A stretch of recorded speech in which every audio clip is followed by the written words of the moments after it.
अस्सलाम वालेकुम। मुल्क मेक्सिको के खूबसूरत साहिली शहर रॉकी पॉइंट से जहांगीर खटक आपकी खिदमत में ताज़ा तरीन आलमी खबरों और तज्जियों के साथ हाजिर है। नाजरीन, आज यहाँ जुमेरात की रात और दिसंबर की 25 तारीख, जबकि पाकिस्तान में जुमतुल की सुबह और दिसंबर की 26 तारीख है। नाजरीन, सबसे पहले तो तमाम जो क्रिश्चियन बहन भाई हैं और मेरे देखने वाले हैं, उन सबको बहुत बहुत क्रिसमस मुबारक हो। उम्मीद है कि आपने ये त्यौहार एंजॉय कर रहे होंगे, क्योंकि इसकी खुशियां एक दिन की नहीं, ये तो वीकेंड तक चलती हैं। तो सबको बहुत बहुत मुबारक हो। आज का दिन पाकिस्तानियों के लिए वैसे भी बहुत ज़्यादा अहम दिन है, क्योंकि आज कायद आज़म का यौम विलादत भी है। तो इसलिए भी हमें इस पर भी खुशी मनानी चाहिए और उसको सेलिब्रेट करना चाहिए। गरचे कायद आज़म के पाकिस्तान से पाकिस्तान के हाकिमों ने जो बनाया है, उसके हवाले से जाहिर है कि वो बहस है जो कि ना ख़त्म होने वाली कहानी है, जो चल रही है रोज़ाना एक नई फिल्म की सूरत में हमारे सामने आती है।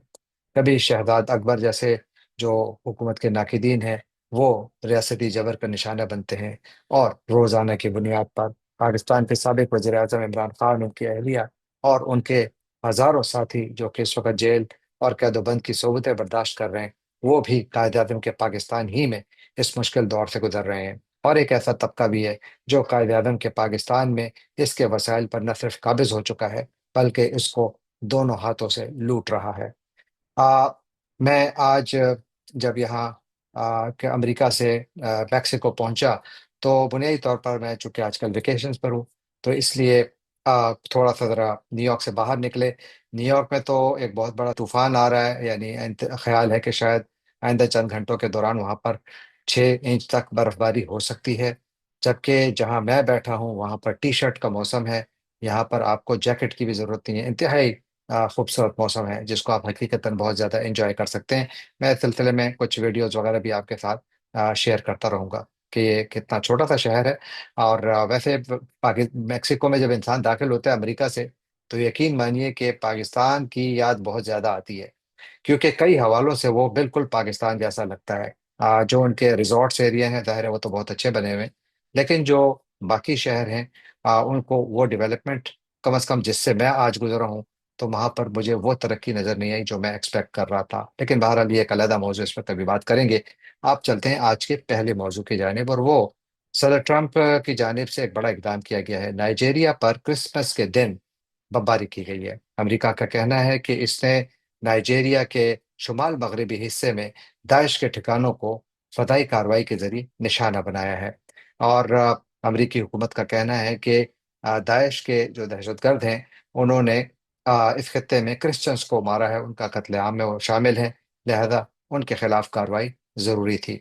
अमेरिका का कहना है कि इस कार्रवाई में नाइजीरिया की हुकूमत ने भी इनका पूरा साथ दिया, और इसीलिए ये कार्रवाई हुई भी। एक और जो बड़ी खबर आज शह सुर्खियों में है, पाकिस्तान में भी और पाकिस्तान से बाहर भी, और वो पेंटागन की रिपोर्ट है, अमरीकी महकमा दिफा की रिपोर्ट है जो कांग्रेस में पेश की गई है। और ये बुनियादी तौर पर चीन से मुताल्लिक है।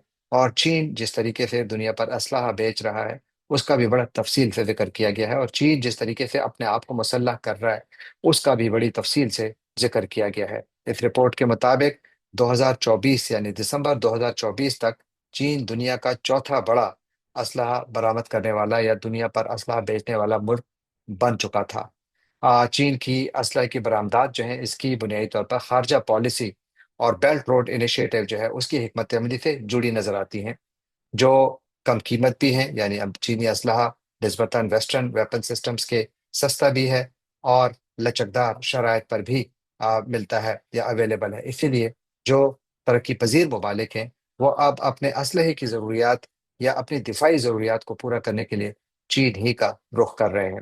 इस रिपोर्ट पे एक बहुत इंटरेस्टिंग आस्पेक्ट जो है वो पाकिस्तान से मुताल्लिक है, जिसमें कहा गया है कि चाइना पाकिस्तान पर अपने असलहे का एक बहुत बड़ा हिस्सा पाकिस्तान पर ही बेचता है। और उसमें जिक्र है कि पाकिस्तान को चीन ने 40 फिफ्थ जनरेशन J-35 जहाज जो है वो उनको फरोख्त करने की पेशकश की है। ये पेंटागन की जानिब से अमरीकी कांग्रेस में पेश की गई रिपोर्ट में कहा गया है। याद रखिए कि जब पाकिस्तान और भारत के दरमियान इस साल मई में झड़पें हुई थी, तो उसके बाद भी ऐसी खबरें मीडिया में आई थी कि चीन शायद पाकिस्तान को, यही नंबर कहा जा रहा था कि कम से कम 40 J-35 स्टेल्थ जो तैयारे हैं وہ دینے کے لیے تیار ہے، یہ پیشکش کی ہے۔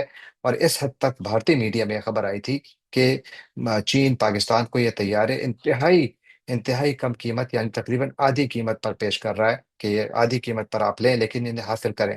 اس سے پہلے چین پاکستان کو J-10 طیارے بھی دے چکا ہے، J-10C، جنہوں نے کہ پاکستان کی جو مئی میں جو بھارت کی جانب سے پاکستان پر جارحیت کی گئی تھی، اس میں پاکستان کے دفاع میں بھرپور کردار ادا کیا تھا، بلکہ J-10C ہی کو اس بات کا یعنی یہ کریڈٹ دیا جا رہا تھا کہ J-10C اور جو انٹیگریٹڈ کلاؤڈ بیسڈ جو ویپن سسٹم پاکستان نے ڈیولپ کیا ہے چائنیز مدد سے اور ان کی ٹیکنالوجی سے، تو اس کی وجہ سے وہ ملٹی ڈائمینشنل ایک آپریشن کے ذریعے پاکستان نے بھارت کے کم از کم 7 طیارے گرائے تھے، جبکہ سر ٹرمپ کا کہنا ہے کہ 8 طیارے گرائے تھے۔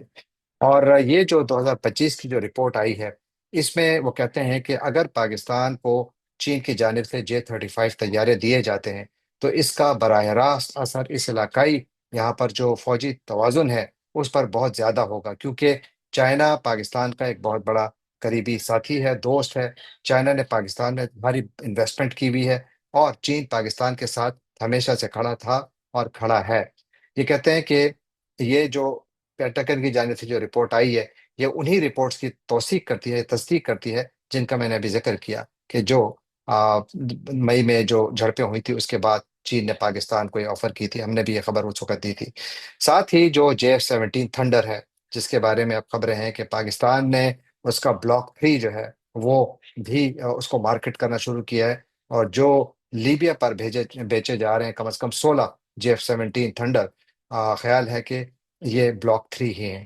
یاد رکھیے کہ جب ایک طیارہ ڈیولپ ہوتا ہے تو اس کے جو بلاکس، جب آپ کہتے ہیں کہ بلاک 1، بلاک 2، بلاک 3، بلاک 4، تو بیسیکلی یہ اس کا نیا ورژن ہوتا ہے۔ جس طرح کرولا کا نیا ماڈل آتا ہے یا ہونڈا کا نیا ماڈل ہر سال آتا ہے، اسی طرح جو طیارہ سازی کی صنعت ہے اس میں بھی جو لڑاکا طیارے ہیں، ان کے اندر جو امپروومنٹس لائی جاتی ہیں تو بلاکس کی صورت میں لائی جاتی ہیں۔ یعنی جو F-16 کا پاکستان کے پاس شاید بلاک 52 ورژن ہے، بلاک 80 تک ورژن شاید اس وقت مارکیٹ میں ہیں، تو پاکستان نے بلاک 3 تک ڈیولپ کر دیا ہے۔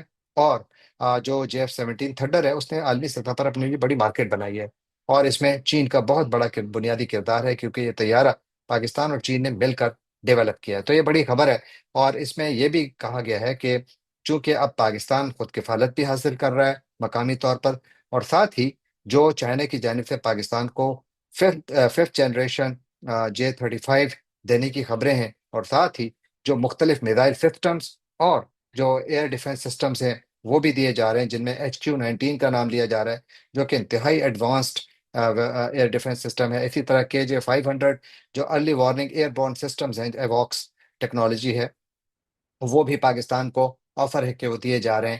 اور ساتھ ہی پاکستان کو مختلف انواع اقسام کے میزائلز اور ڈرونز بھی دیے جا رہے ہیں۔ تو اب یہ پورا جو ویپنز کے حوالے سے امریکی میڈیا میں یہ خبریں آ رہی ہیں، پاکستانی میڈیا میں خبریں آ رہی ہیں، تو وہ ایک چیز کی طرف اشارہ کر رہی ہیں کہ ایک تو جہاں پاکستان اور چین کے درمیان بہت قریبی دوستی ہے، بہت قریبی تعلق ہے، ایک اسٹریٹجک تعلق ہے، باوجود اس کے کہ امریکہ اور پاکستان کے درمیان بھی حالیہ دنوں میں تعلقات بہت بہتر ہوئے ہیں، لیکن پینٹاگن کی رپورٹ کے مطابق چین اور پاکستان کے تعلقات بالکل ایک ڈفرینٹ لیول پر ہیں۔ بلکہ اس میں تو اس حد تک کہا گیا ہے کہ اس وقت چین Pakistan, Bangladesh, Sri Lanka, Tajikistan, Nigeria, Thailand اور UAE میں فوجی اڈوں کے قیام پر بھی غور کر رہا ہے۔ یعنی چین نہ صرف یہ ہے کہ ان علاقوں میں ان ممالک کو جدید ترین اسلحہ دے رہا ہے، بلکہ ساتھ ہی یہاں پر اپنے فوجی اڈے قائم کرنے کے بارے میں بات کر رہا ہے۔ اس رپورٹ میں چین پر الزام لگایا گیا ہے کہ اس نے 3 نئی تنصیبات ایسی قائم کی ہیں جن میں 100 سے زیادہ بین البراعظمی بیلسٹک میزائل یا انٹر کانٹیننٹل بیلسٹک میزائل جو ہیں وہ لوڈ کیے گئے ہیں، وہاں پر ان کو رکھا گیا ہے، بالکل تیار ہیں وہ۔ اور اس کو امریکہ یقیناً اپنے لیے ایک قومی سلامتی کے لیے خطرہ سمجھتا ہے۔ پینٹاگن کے مطابق یہ صلاحیت چین کو ارلی وارننگ کاؤنٹر اسٹرائک کی طاقت میں اس کی اضافہ کرتا ہے، یعنی اگر چین پر کوئی حملہ ہوتا ہے تو اس جو نئی ڈیولپمنٹس ہوئی ہیں اس کے تناظر میں کہا جا سکتا ہے کہ چین بھی اب جواب دینے کی اہلیت رکھتا ہے اگر اس پر کوئی ایسا حملہ ہوتا ہے۔ پینٹاگن کے مطابق 2024 میں چین کے جوہری وار ہیڈز یا جو ایٹم بم تھے جتنے، ان کی تعداد 600 سے کچھ زیادہ تھی، लेकिन वो कहते हैं कि 2030 तक इनकी तादाद, यानी चीन के पास एटम बमों की तादाद 1,000 से भी ज्यादा बढ़ सकती है। और जिस तरह मैंने अर्ज किया कि चीन ने पाकिस्तान को मुख्तलिफ अनवा अकसाम के ड्रोन्स भी दिए हैं, जिनमें के विंग लॉन्ग और के होंग ड्रोन्स भी शामिल हैं। आ, एक और बहुत बड़ी खबर मेरा ख्याल है जिस पर कि हम सबको नजर रखनी चाहिए, वो बांग्लादेश से आ रही है। बांग्लादेश में आज तारिक उर रहमान, जो कि डार्क प्रिंस के नाम से भी जाने जाते हैं, और जो साबिक बांग्लादेशी प्राइम मिनिस्टर बेगम खालदा जिया के बेटे हैं। याद रखिए कि तारिक रहमान, जिनकी उम्र 60 साल बताई जाती है, इनके वालिद भी बांग्लादेश के प्रेसिडेंट रह चुके हैं। जनरल जिया रहमान ने कई साल तक बांग्लादेश पर हुकूमत की थी। तारिक रहमान तकरीबन 17 साल तक जलावतनी में रहे। वो बरतानिया में मुकीम थे, और आज जब वो ढाका पहुंचे तो उनका फकीदुल मिसाल इस्तकबाल किया गया। कहा जाता है कि लाखों लोग सड़कों पर निकले, कई किलोमीटर्स तक लंबा जुलूस था जो उनको एक शहर के चौराहे पर लाया, जहां पर कि उन्होंने फिर तकरीर भी की और इस बात का इरादा किया कि वो बांग्लादेश की तरक्की के लिए भरपूर मेहनत करेंगे, काम करेंगे। अब तारिक उर रहमान को इतनी अहमियत क्यों दी जाती है? इनको डार्क प्रिंस के नाम से भी जाना जाता है। तारिक रहमान को भारत मुखालिफ समझा जाता है, क्योंकि इनके ऊपर हमेशा से ये इल्ज़ाम लगता रहा है कि वो भारत की मुखालफत में हमेशा से रहे हैं। जिसका मतलब बहुत सारे लोग ये ले रहे हैं कि अगर ये जो अब आइंदा साल फरवरी में बांग्लादेश में इलेक्शंस होने वाले, वो जीतते हैं, तो ये ही शायद बांग्लादेश के नेक्स्ट प्राइम मिनिस्टर हों। इनके बारे में कहा जाता है कि ये बांग्लादेश के प्राइम मिनिस्टर इन वेटिंग हैं। अगर तारिक रहमान बांग्लादेश के प्राइम मिनिस्टर बनते हैं, तो मेरा ख्याल है कि इसका इम्पैक्ट साउथ एशिया की पॉलिटिक्स पर बहुत गहरा होगा, और शायद ये भारत के लिए कुछ ज़्यादा अच्छी खबर ना हो। तो भारत में इनके वजीर आज़म बनने के इम्कान पर अच्छी खासी तशवीश पाई जाती है। आपको भारतीय मीडिया में भी इनके बारे में काफ़ी नेगेटिव रिपोर्टिंग नज़र आती है। लेकिन मेरी राय में अगर ये प्राइम मिनिस्टर बने, तो शायद ये पाकिस्तान के लिए बहुत अच्छी खबर हो, क्योंकि बांग्लादेश नेशनल पार्टी यानी बेगम खालदा जिया की जो पार्टी है, या जियाउर रहमान साहब भी जब प्रेसिडेंट थे, तो वो दौर था कि जब पाकिस्तान और बांग्लादेश के बहुत अच्छे ताल्लुकात थे। और यही उम्मीद की जा रही है कि अगर तारिक रहमान इलेक्शन जीतते हैं और वो प्राइम मिनिस्टर बनते हैं, जिसकी बहुत ज़्यादा उम्मीद की जा रही है, तो पाकिस्तान और बांग्लादेश के जो इस वक्त अच्छे ताल्लुकात हैं, ये शायद एक और ज़्यादा बेहतर दौर में दाखिल हो जाएं। आप चलते हैं आखिरी खबर की जानिब, जो ताजिकिस्तान से आ रही है, और वो ये है कि ताजिकिस्तान की हुकूमत का कहना है कि अफगानिस्तान से मुल्हिका जो इनकी सरहद है, वहां पर एक झड़प हुई है, जहां पर कि उन्होंने 3 मुबैना दहशतगर्द मारे हैं। लेकिन इसी झड़प में 2 ताजिकिस्तान के सरहदी गार्ड्स भी मारे गए हैं, उन्होंने भी अपनी जान गंवाई है। ताजिकिस्तान की सरकारी जो ज़रा अबलाग है, उनका कहना है कि ये जो दहशतगर्द थे, ये गुज़श्ता मंगल की रात कुवक, एक इनका बॉर्डर रीजन है, वहां से अफगानिस्तान से ताजिकिस्तान में दाखिल हुए।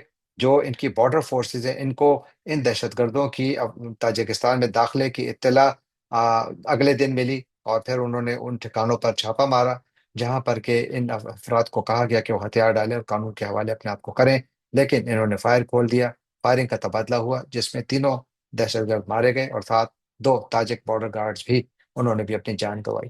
ताजिकिस्तान ने इस वाक़े पर शदीद एहतजाज किया है और तालिबान हुकूमत पर शदीद तनकीद की है।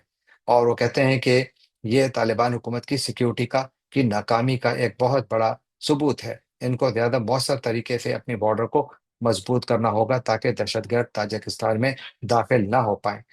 याद रखिए कि यही वो पाकिस्तान का भी गिला है अफगान तालिबान से, जो बार बार कर रहा है कि अफगानिस्तान से दहशतगर्द आते हैं, पाकिस्तान के अंदर दाखिल होते हैं, और यहाँ पर आकर पाकिस्तानी सिक्योरिटी फोर्सेस पर हमले करते हैं।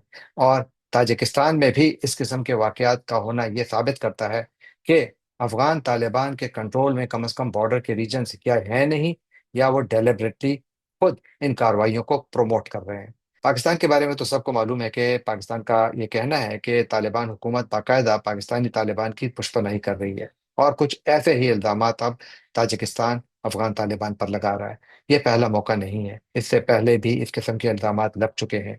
अब तो जो ताजिकिस्तान की हुकूमत है, उसने ऐलान किया है कि वो बॉर्डर रीजन में कुछ नई छावनीज वगैरह भी बनाने का प्रोग्राम बना रही है, ताकि अपनी बॉर्डर को महफूज बना सके।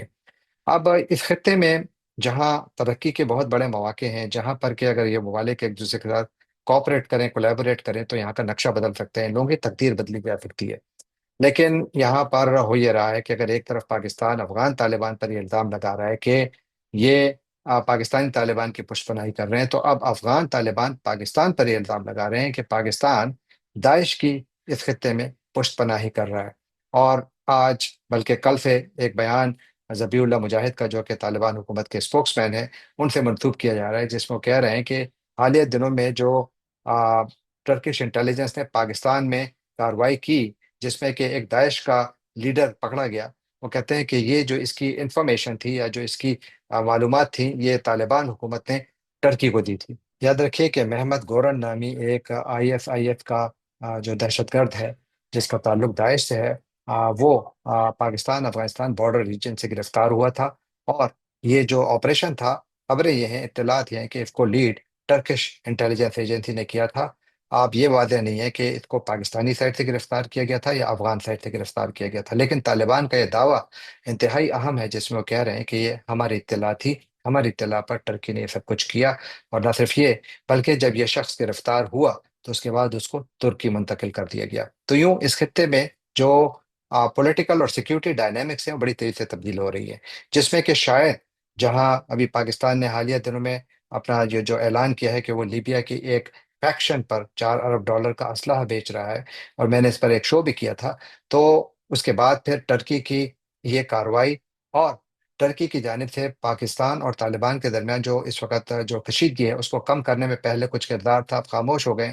یہ سب کچھ ایک میسج دیتے ہیں۔ اس کے بارے میں ایک حتمی رائے فی الحال قائم کرنا مشکل ہے، لیکن اس پر نظر رکھیں گے، جو بھی ڈیولپمنٹس ہوں گی آپ کی خدمت میں ضرور پیش کریں گے۔ جانے سے پہلے آپ سے ایک مرتبہ پھر درخواست کہ آپ ہمارے چینل کو سبسکرائب کیجیے، لائک کیجیے، شیئر کیجیے، کامنٹ کیجیے، اور بیل آئیکن کو کلک کرنا نہ بھولیے گا۔ آپ کا بہت بہت شکریہ۔